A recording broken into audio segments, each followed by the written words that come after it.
ताप Singh, India TV, Kanpur. और विकास के एनकाउंटर के बाद उत्तर प्रदेश पुलिस की हिटलिस्ट में कौन कौन? देश का कोरोना मीटर पहुंचा 8 लाख के पार। आज कोरोना ने तोड़ा कौन सा रिकॉर्ड? साथ ही सेना ने कैसे किया पाकिस्तान की नापाक साजिश का पर्दाफाश? दिव्यांगों के लिए इस खास न्यूज बुलेटिन में देखिए देश की हर बड़ी खबर की पूरी अपडेट। गैंगस्टर विकास दुबे का तो काम तमाम हो गया, लेकिन अब पुलिस ने उसके गैंग पर एक्शन शुरू कर दिया है। पुलिस ने बिकरू में 8 पुलिसकर्मियों की हत्या के बाद विकास के गुर्गों को शरण देने वाले 2 लोगों को गिरफ्तार किया है।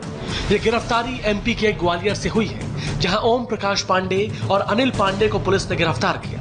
इन पर विकास के गैंग के 2 बदमाशों शशिकांत पांडे और शिवम दुबे को शरण देने का आरोप है। इस बीच गैंगस्टर विकास दुबे का कल देर शाम अंतिम संस्कार कर दिया गया। कानपुर शूटआउट के बाद पुलिस ने 15 टॉप क्रिमिनल्स का पोस्टर जारी किया था। इस पोस्टर के 2 गुर्गों अमर दुबे और बउआ दुबे का एनकाउंटर हो चुका है। अब लिस्ट के बाकी बचे 13 अपराधियों का नंबर है। इस लिस्ट में शिव तिवारी, हीरू, राम नरेश नागर, मनोज, चंद्रजीत, संतोष कुमार, गुड्डन त्रिवेदी, विष्णुपाल सिंह, लाला राम, अजीत कुमार, बड्डे उर्फ बाल गोविंद, सत्यम और नाहर सिंह के नाम हैं। विकास दुबे के एनकाउंटर के बाद उसकी बेशुमार दौलत ईडी के रडार पर है। प्रवर्तन निदेशालय ने गैंगस्टर विकास दुबे और उसके गुर्गों की प्रॉपर्टी की जांच शुरू कर दी है। अब तक की जांच में बड़ा खुलासा हुआ है कि उसने 3 साल में 15 देशों की यात्रा की थी। पुलिस सूत्रों के मुताबिक यूएई और थाईलैंड में उसके पेंट हाउस है। हाल ही में उसने लखनऊ में 20 करोड़ की प्रॉपर्टी भी खरीदी थी। इस बीच आज विकास दुबे के 6 नए वीडियो सामने आए। ये वीडियो उज्जैन के महाकाल मंदिर के सीसीटीवी कैमरे में रिकॉर्ड हुए हैं। विकास दुबे सुबह 7:04 पर निर्गम गेट से मंदिर के अंदर जाता हुआ दिख रहा है। इसके बाद वो मंदिर के अंदर गया। वीडियो में वो मंदिर के द्वार पर माथा टेकता भी नजर आया और वो 8:17 पर मंदिर से बाहर निकला, यानी वो पूरे 1 घंटे तक मंदिर के अंदर ही रहा। इस दौरान 6 सीसीटीवी तस्वीरों में वो कैद हुआ। अब बात देश के कोरोना मीटर की, जो तेजी से भाग रहा है। देश में कोरोना केस 8 लाख के पार हो गए हैं।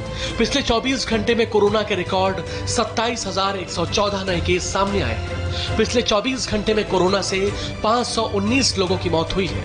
देश में अब तक कोरोना के 8,20,916 केस हो चुके हैं। अब तक 22,123 लोगों ने अपनी जान गंवा दी है। अब ग्राफ के जरिए देश में कोरोना की रफ्तार समझिए।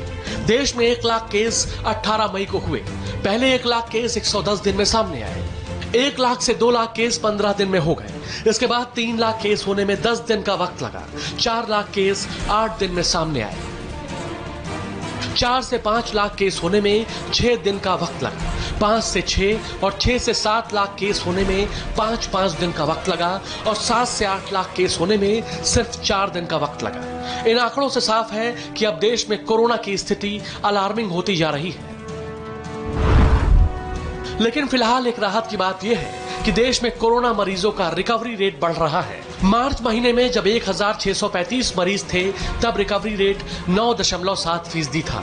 अप्रैल में जहां 34,867 केस थे, तब रिकवरी रेट करीब 26% था। मई के महीने में 1,90,000 केस थे, रिकवरी रेट 48% था। जून के महीने में कोरोना के केस 5,67,000 हो गए, तब रिकवरी रेट बढ़कर 61% रहा। अब 10 जुलाई को देश में कोरोना के केस 8 लाख के पार पहुंच गए हैं, लेकिन रिकवरी रेट भी बढ़कर 62% है। विश्व स्वास्थ्य संगठन ने मुंबई के धारावी की तारीफ की है। WHO ने धारावी को कोरोना संक्रमण के चेन को रोकने के लिए एक मिसाल के तौर पर बताया है। WHO प्रमुख डॉक्टर टेड्रोस एडनम ने कहा कि धारावी उन कुछ चुनिंदा जगहों में से एक है जहां कोरोना विस्फोट के बाद भी उसे नियंत्रित कर लिया गया। There are many examples from दुनिया भर में कई ऐसे उदाहरण हैं जहां ये साबित होता है कि कोरोना का विस्फोट कितना ही भयानक क्यों न हो, उसे नियंत्रित किया जा सकता है। ऐसे कई उदाहरण हैं: इटली, स्पेन, दक्षिण कोरिया और धारावी, जो मुंबई शहर का एक बेहद ही घनी आबादी वाला इलाका है। लोगों का सहयोग और टेस्टिंग, ट्रेसिंग, आइसोलेशन और ट्रीटमेंट के जरिए संक्रमण के चेन को रोकना एक कारगर तरीका है। of transmission and suppressing the virus. Corona के बढ़ते मामलों के बीच उत्तर प्रदेश में एक बार फिर लॉकडाउन हो गया है। 55 घंटे का ये लॉकडाउन 13 जुलाई की सुबह 5 बजे तक जारी रहेगा। लॉकडाउन होने के बाद पुलिस चप्पे चप्पे पर इसे सख्ती से लागू करवाने में जुटी है। यूपी आने वाली गाड़ियों को बॉर्डर पर ही रोका जा रहा है। वहीं यूपी के अलग अलग जिलों में पुलिस की भारी तैनाती है। लॉकडाउन के दौरान मालवाहक वाहनों के आवागमन पर कोई रोक नहीं होगी। इस दौरान धार्मिक स्थल, अस्पताल और जरूरी सामान की दुकानें खुली रहेंगी। बता दें कि यूपी में कोरोना के मामले लगातार बढ़ रहे हैं। शुक्रवार को ही प्रदेश में कोरोना के रिकॉर्ड 1347 नए केस सामने आए, जबकि 27 लोगों की मौत हुई। इसके साथ ही मृतकों की संख्या बढ़कर 889 हो गई है और केस 33,700 हो गए हैं। कोरोना के संक्रमण को फैलने से रोकने के लिए योगी सरकार ने वीकेंड पर प्रदेश में लॉकडाउन का ऐलान किया है।